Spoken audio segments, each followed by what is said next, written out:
সারা দেশের সাথে রাজ্য আগামী 19 ডিসেম্বর থেকে 25 ডিসেম্বর পর্যন্ত চলবে গ্রামমুখী প্রশাসন নামক এক প্রচারাভিযান। মূল লক্ষ্য হলো মানুষের যে সমস্ত সমস্যা বা অভিযোগ রয়েছে প্রশাসনের পক্ষ থেকে বাড়ি বাড়ি গিয়ে তা সমাধান করা। কেন্দ্র এবং রাজ্য সরকারের গাইডলাইন মেনেই তা করা হবে। এই প্রচারাভিযানের আরও বিস্তারিত জানালেন পশ্চিম ত্রিপুরা জেলা শাসক ডাক্তার বিশাল কুমার।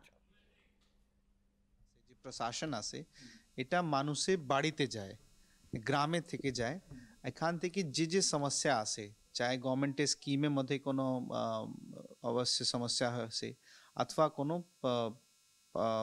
যে সুবিধা এটা পাইতাছে না, এগুলি যাকে ওখান থেকে মানুষ সঙ্গে কথা কয়ে আর এইগুলি যে প্রবলেম আছে এটা সমঝে আর এটা সমাধান করে।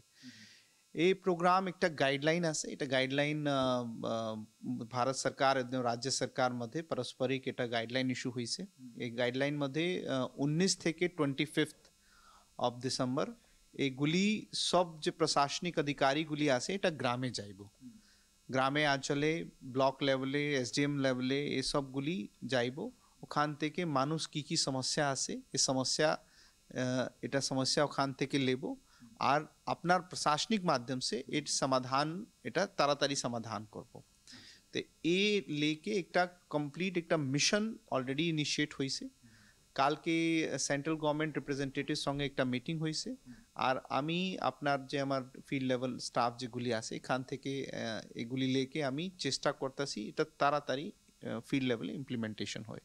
এটা একটা গ্রিভেন্স সেল আছে, লাইক আমার সরকার আছে, সিএম হেল্পলাইন আর সেন্ট্রাল গভর্নমেন্ট সিপি গ্রাম সিস্টেম আছে। এগুলি আমি চেক করছি, আমি দেখছি কোথায় কোথায় থেকে ज़्यादा কমপ্লেন আইতাছে, এগুলি এরিয়া আমি মোর ফোকাস করব। তো এই অলরেডি এই ভিলেজগুলি আইডেন্টিফাই হয়েছে। এক ভিলেজ মতলব অ্যাডমিনিস্ট্রেটিভ ক্যাম্প থাকবো আর যে যে অফিসিয়াল যে যে ডিপার্টমেন্টে ज़्यादा কমপ্লেন আছে এই অফিসিয়ালও আইডেন্টিফাই হয়েছে। এই অফিসিয়াল ওখান থেকে মিটিং করব মানুষ সঙ্গে আর অ্যাডভার্টাইজমেন্টের খাতির মাইকিং সিস্টেমে ইউটিলাইজ হইব আর সোশ্যাল মিডিয়া ক্যাম্পেইন ইউজ হইব। অলরেডি যে প্রোগ্রামগুলি আছে এটা চক আউট হয়েছে।